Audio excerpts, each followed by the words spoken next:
আসসালামু আলাইকুম। এগুলো দেখছেন হচ্ছে বব হোয়াইট কোয়েল, বাংলাদেশে খুবই রেয়ার। আলহামদুলিল্লাহ, দেখেন কত সুন্দর। আসলে কোয়েলের ভিতরেও যে এত সুন্দর প্রজাতি হতে পারে, এগুলো সামনাসামনি কেউ যদি না দেখে আসলে বুঝতে পারবে না। এগুলো হচ্ছে বব হোয়াইট কোয়েল এবং মাথার উপর একটু শিঙের মতো আছে। এগুলো এখনও সেটা এখনও গেটআপে আসে নাই, আরও সুন্দর হবে যত বয়স বাড়বে, এদের সৌন্দর্য আরও বৃদ্ধি পাবে।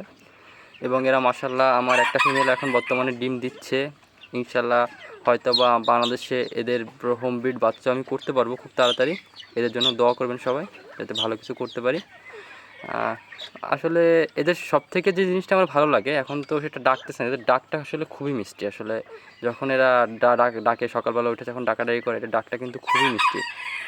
সেটা যদি কেউ সামনাসামনি না দেখে বা না শুনে আসলে বুঝতে পারবে না। এখন আমার এটা ডাকাডাকি করতেছে না, আপনারা চাইলে আপনারা এটা ইউটিউবে সার্চ দিয়ে দেখতে পারেন আসলে বব হোয়াইট কোয়েলের ডাকটা কত মিষ্টি হতে পারে। কোয়েল প্রজাতির ভিতরে আমার কাছে এইটার ডাকটাই সবথেকে মিষ্টি লাগে।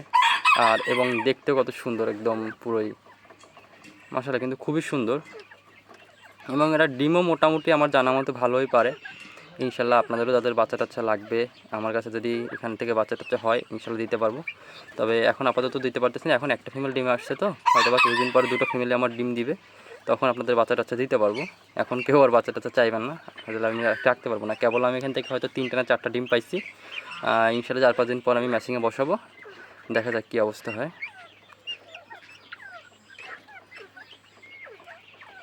দেখেন আসলে এদের সৌন্দর্যটা আসলে আমি ক্যামেরায় কতটা এদের সৌন্দর্য তুলে ধরতে পারতেছি আমি জানি না। এরা কিন্তু সামনাসামনি দেখতে আরও বেশি সুন্দর।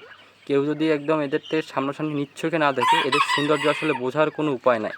এরা যে আসলে কতটা আল্লাহর তাআলার সৃষ্টি আসলে কতটা সুন্দর, এটা যখন আপনি কিন্তু সামনাসামনি দেখবেন নিজ চোখে, তখন এদের পরিপূর্ণ সৌন্দর্যটা আপনি বুঝতে পারবেন।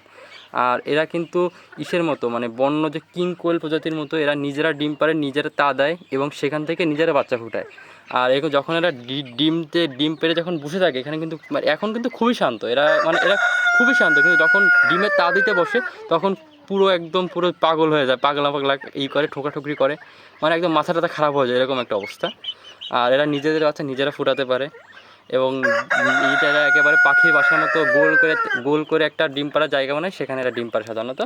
এবং এটা বাংলাদেশে খুবই রেয়ার, আমাদের হয়তো হাতে গোনা 2-1 জনের কাছে আছে, আমরা সর্বপ্রথম নিয়ে আসছি।